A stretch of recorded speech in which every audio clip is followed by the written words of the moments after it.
آپ صلی اللہ علیہ وسلم کی نا پوری سیرت کا آپ مطالعہ کریں، پڑھیں آپ کو کہیں کوئی ایک واقعہ ایسا نظر نہیں آئے گا کہ کوئی شخص آپ صلی اللہ علیہ وسلم کے پاس آیا ہو اور آپ صلی اللہ علیہ وسلم نے اسے آنے سے منع فرما دیا ہو کہ نہیں میں تم سے بات نہیں کرتا، نہیں میں تمہاری شکل نہیں دیکھتا، نہیں میرے سامنے نہ آؤ۔ اس طرح کا کوئی ایک لفظ کسی کے لیے آپ صلی اللہ علیہ وسلم نے نہیں فرمایا، حتیٰ کہ آپ صلی اللہ علیہ وسلم کے چچا حضرت حمزہ رضی اللہ عنہ کے جو قاتل تھے وحشی بن حرب، یہ مسلمان ہو گئے تھے بعد میں، یہ بھی آ کے آپ صلی اللہ علیہ وسلم کے بالکل آمنے سامنے آ کر بیٹھ گئے، حالانکہ آپ صلی اللہ علیہ وسلم کو اس چیز کا بڑا غم تھا، اور حضرت حمزہ رضی اللہ عنہ بڑے چہیتے چچا تھے اور بڑی بے دردی کے ساتھ جنگ احد میں شہید ہوئے، اور جب ان کا قاتل بالکل آپ صلی اللہ علیہ وسلم کے سامنے آ کر بیٹھ گیا تو آپ صلی اللہ علیہ وسلم نے فرمایا کیسے آئے ہو؟ تو اس نے کہا جی اللہ کے رسول اسلام قبول کرنا چاہتا ہوں۔ آپ نے فرمایا ہاتھ بڑھاؤ، انہوں نے ہاتھ بڑھایا، آپ نے کلمہ پڑھایا، آپ نے فرمایا کہ جاؤ تمہارا اسلام قبول ہے۔ ایک لفظ بھی ایسا نہیں فرمایا جس سے وہ شرمندہ ہوتا، ہاں اتنی بات ضرور فرمائی کہ تو میرا صحابی ہے، مسلمان ہے، میرے سامنے نہ بیٹھا کر، جب تو میرے سامنے بیٹھے گا تو مجھے اپنا مظلوم چچا یاد آ جائے گا، میری پیٹھ کے پیچھے آ کے بیٹھ جائے گا۔ اتنی بات آپ نے فرمائی، یہ نہیں فرمایا کہ میری مجلس میں آ کے نہ بیٹھا کر، یا یہ نہیں فرمایا کہ تیرا اسلام قبول نہیں۔ چچا کے قاتل کو معاف کر دیا، چچا کے قاتل کو کون ایسے کرتا ہے؟ ہمارے ہاں برادریوں میں، خاندانوں میں، رشتہ داروں میں قتل کی تو کوئی صورتحال ہوتی نہیں ہے الحمدللہ، چھوٹی چھوٹی باتیں ہوتی ہیں، باتیں بھی کیا، ان میں بھی زیادتاً خواتین کا زیادہ کردار ہوتا ہے، عورتوں کا زیادہ کردار ہوتا ہے، اور اس پہ آ کر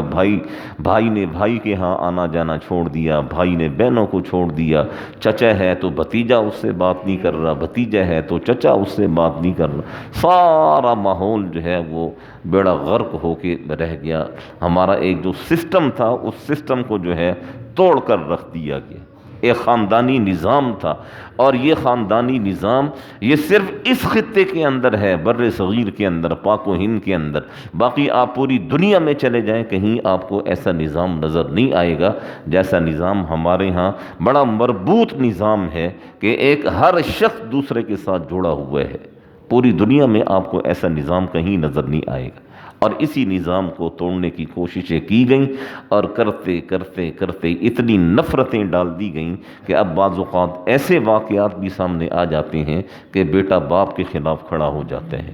بیٹا باپ کا گریبان پکڑ لیتا ہے۔ تو میں نے عرض کیا کہ سیرت میں کوئی ایک واقعہ آپ کو ایسا نظر نہیں آئے گا۔ ایک واقعہ ہے کہ آپ صلی اللہ علیہ وسلم جب مکہ میں آپ واپس تشریف لا رہے تھے ہجرت کے بعد، تو ایک جگہ پر پہنچے تو آپ صلی اللہ علیہ وسلم کے ایک پھوپھی زاد بھائی تھے جن کی طرف سے آپ کو بڑی اذیتیں پہنچی تھیں، پھوپھی زاد تھے یا چچا زاد تھے، تو وہ ایک جگہ پر آپ کو ملنے کے لیے آئے، تو آپ صلی اللہ علیہ وسلم نے ملنے سے انکار کر دیا۔ آپ نے فرمایا کہ نہیں، اس نے مجھے بڑی تکلیفیں پہنچائی ہیں، میں اس سے بات نہیں کرتا۔ تو آپ صلی اللہ علیہ وسلم کی جو ازواج مطہرات تھیں ان میں سے کسی نے کہا کہ اللہ کے رسول ہے تو آپ کا ہی اپنا، آپ کا ہی خاندان کا ہے نا، آپ کا ہی چچا زاد ہے یا آپ کا ہی پھوپھی زاد ہے، آپ کا ہی کزن ہے، آپ ہی بات نہیں کریں گے تو کون بات کرے گا؟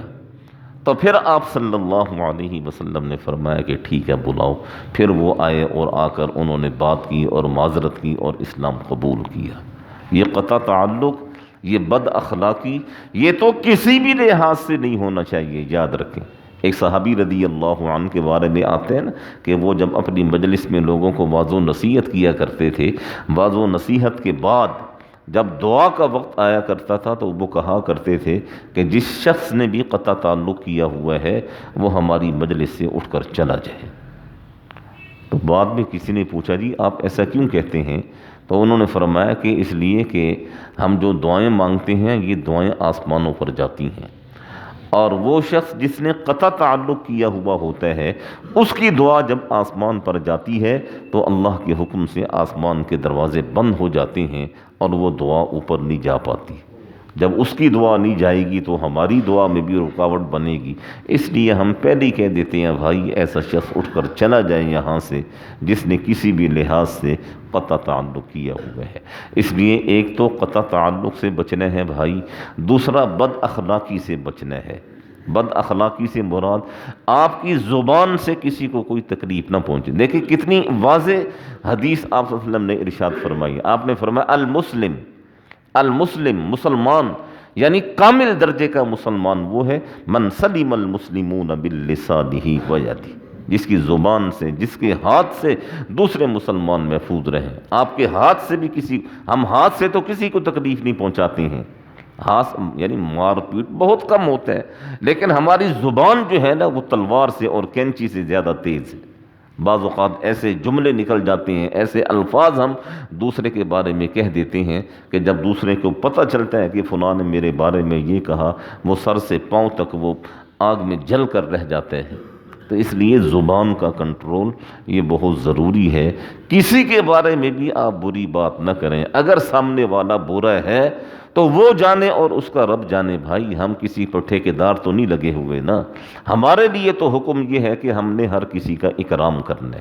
ہم نے ہر کسی کو عزت دینی ہے، ہم نے ہر کسی کو اچھی نگاہ سے دیکھنا ہے، اور ہر کسی کو ہم نے مقام اور مرتبہ دینا ہے۔ اور اس چیز کو یہیں اگر کنٹرول کر لیا جائے تو یہ میرے بھائیوں یہ بہت بہتر ہے، ورنہ ایک سلسلہ چل ہی رہا ہے بدتمیزی کا، بد تہذیبی کا، طوفان برپا ہوا ہے۔ حقیقت ہے دیکھیں ہم سب گھروں والے ہیں، اور ہم سب کو اپنے اپنے گھروں کے حالات کا پتہ ہے کہ ہماری اولادیں کس طرف جا رہی ہیں، ہمارے اپنے حالات کیا ہیں، ہمارے اپنے معاملات اپنے بہن بھائیوں کے ساتھ کیا ہیں، ہمارے اپنے معاملات اپنے رشتہ داروں کے ساتھ کیا ہے۔ ہم میں سے ہر آدمی کو پتہ ہے، کہہ دیا ہم نے، سمجھا دیا ہم نے۔ بس دعا کریں گے اللہ جل شانہ ہم جو کہنے سننے والے ہیں ہمیں بھی توفیق نصیب فرمائیں، اور جتنے لوگ آپ سنتے ہیں اللہ تعالیٰ آپ لوگوں کو بھی توفیق نصیب فرمائیں کہ ہم کسی بھی قسم کی بد اخلاقی کا مظاہرہ نہ کریں۔ یہ تو بہت لمبا ٹاپک ہے، بد اخلاقی ہے، کسی کا حق کھانا ہے، اور لوگ حق کھا جاتے ہیں، اور یعنی جسے ہماری زبان میں کہتے ہیں نا ڈکار ہی نہیں مارتے،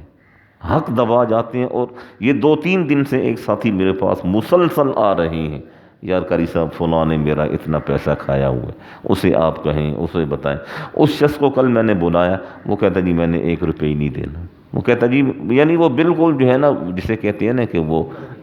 ہاں مکر گیا، جی مکر گیا، میں نے دینا ہی نہیں ہے جی اس کا۔ کیا یہ ہمارا کیا بنے گا ہمارا؟ اور اللہ ہی بہتر جانتا ہے کیا بنے گا۔ ہمارے بزرگ ٹھیک کہتے ہیں نا کہ ہم جو جی رہے ہیں نا، ہم جو چل رہے ہیں اس دھرتی پر، یہ بس اللہ کے رسول کی دعا کی وجہ سے ہم چل رہے ہیں اور جی رہے ہیں، ورنہ ہم نے کوئی کسر نہیں چھوڑی ہے اپنی تباہی اور بربادی کا سامان اکٹھا کرنے میں۔ ہم نے ہر وہ کام کیا ہے جس قوم کی وجہ سے سابقہ قوموں پر عذاب آیا کرتا تھا اور سابقہ قومیں مٹ جایا کرتی تھیں، یہ تو اللہ کے رسول کی دعا نے ہمیں بچایا ہوا ہے کہ آپ نے فرمایا باری تعالیٰ میری پوری کی پوری امت یہ ہلاک نہ ہو، بس اسی وجہ سے ہم بچے ہوئے ہیں۔ اللہ تعالی ہم سب کو اپنے اعمال، اپنے اخلاق، اپنے طور طریقے وہ درست کرنے کی توفیق نصیب فرمائیں، اور ہم سب کو صحیح معنی میں سمجھنے کی، صحیح معنی میں عمل کرنے کی توفیق نصیب فرمائیں۔